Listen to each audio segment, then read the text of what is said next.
Dear students, welcome to my first class on Module 5, Joint Probability Distribution.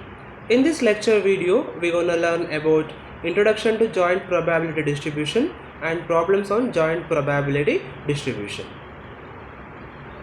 What is Joint Probability Distribution? If x and y are two discrete random variables, we define the joint probability function of x and y by p of x is equal to x and y is equal to y is equal to f of x comma y. So where this f of x comma y must satisfy the following conditions. The first condition is f of x comma y must be greater than or equal to 0, that is the function must be positive, and summation x summation y f of x comma y must be equal to 1. Adding all the values of f of x comma y, it must be equal to 1. So with these two conditions we can say that the given function f of x comma y is a joint probability function.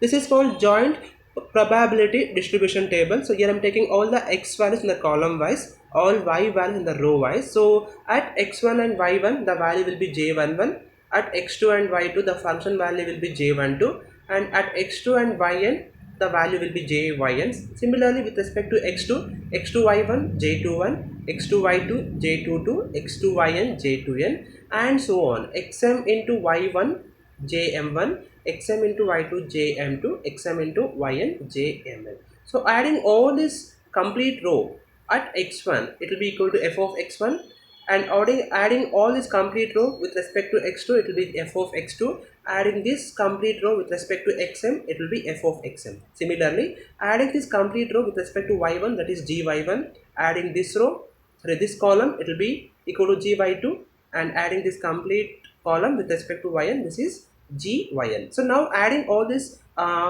this complete column, it must be equal to 1, and adding this complete column, it must be equal to 1. So with this condition we can say the table is a joint distribution table. So here this functions g of y1, g of y2, g of y1, and small f of x1, f of x2, f of xm will be called as the marginal distribution functions.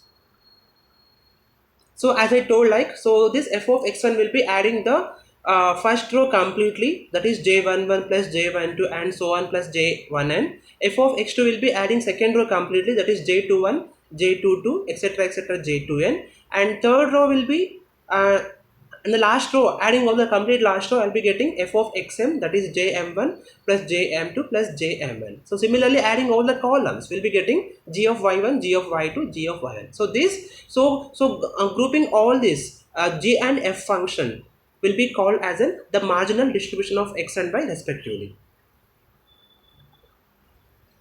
So next is expectation of variance and covariance. So if capital X is a discrete random variable taking the values x1, x2, etc, etc, xn, then the expectation of x or mean of x also we can call, it is given by expectation of x is equal to summation xi into f of xi. So this formula will be using to calculate expectation in this concept or mean in this concept. Next is variance. The variance of x is denoted by v of x, and it is defined by the relation v of x is equal to summation I from 1 to n xi minus mu whole square into f of xi. Similarly, e of xy. So e of xy is given by summation xi yj into jij. So next is covariance. So if x and y are random variables having mean of x and mean of y respectively, then covariance of x and y is denoted by covariance of x comma y, and it is defined by the relation covariance of xy is equal to expectation of xy minus mu x mu y. So next is correlation of x and y. So it is given by the relation rho of xy, and it is defined like rho of xy is equal to covariance of x comma y divided by sigma x into sigma y. So this formula will be using to calculate the correlation and covariance of the random variables x and y. Problems on joint distribution. The joint distribution of two random variables x and y is as follows. So x is given like -4, 2, 1, and y is given like 1, 1. So j, I, j values are given like 1 by 8, 1 by 4, 1 by 8, 1 by 4, 1 by 8, 1 by 8. So with this data we have to find the following. It is expectation of x, expectation of y, expectation of xy, sigma x, sigma y, covariance of xy, and rho of xy we have to calculate. So now to calculate E of x and E of y, the first thing is we have to calculate the marginal distributions of x and y. So first I'll calculate the distribution of x. So now taking all xi values here, that is 1 5. So and y is given by -4 to 7. So with respect to these x and y values, the function f and g is given by 1 by 2 and 1 by 2, 3 by 8, 3 by 8, 1 by 4. So now with this marginal distribution values, I'm going to calculate the expectation of x and expectation of y. So E of x is given by summation xi into f of xi. So that is 1 into 1 by 2 plus 5 into 1 by 2 will be equal to 3. So next is E of y, it is given by summation yj gyj. So that is -4 into 3 by 8 plus 2 into 3 by 8 plus 7 into 1 by 4. So computing this, will be getting the value 1. So therefore E of x value is 3 and E of y value is 1 we got. So now I am going to calculate expectation of xy. The formula for expectation of xy is summation xi yj into jij. So it is given by how 1 into -4 into 1 by 8, 1 plus 1 into 2 into 1 by 4, plus 1 into 7 into 1 by 8, plus 5 into -4 into 1 by 4, plus 5 into 2 into 1 by 8, plus 5 into 7 into 1 by 8. So by computing all this, we got expectation of xy is 3 by 2.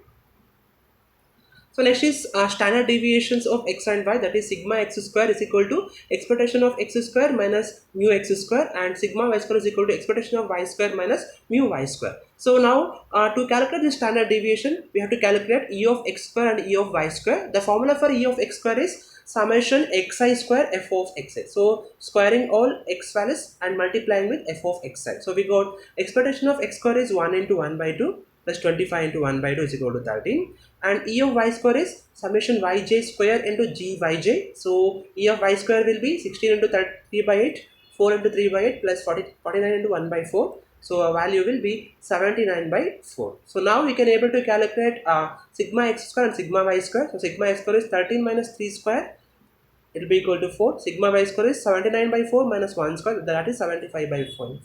So therefore we got sigma x is 2, sigma y is 4.33. So now we can able to calculate covariance. So covariance of xy is expectation of xy minus mu x mu y. So therefore 3 by 2 minus 3 into 1, it will be equal to minus 3 by 2. So therefore the covariance of xy is minus 3 by 2. Similarly rho of xy, it is given by covariance of xy by sigma x sigma y. So minus 3 by 2 into 2 into square root of 75 by 4. So answer will be rho xy is equal to minus 0.1732 is the required solution. So in the next lecture video, we'll be discussing few more problems on the joint distribution. Thank you.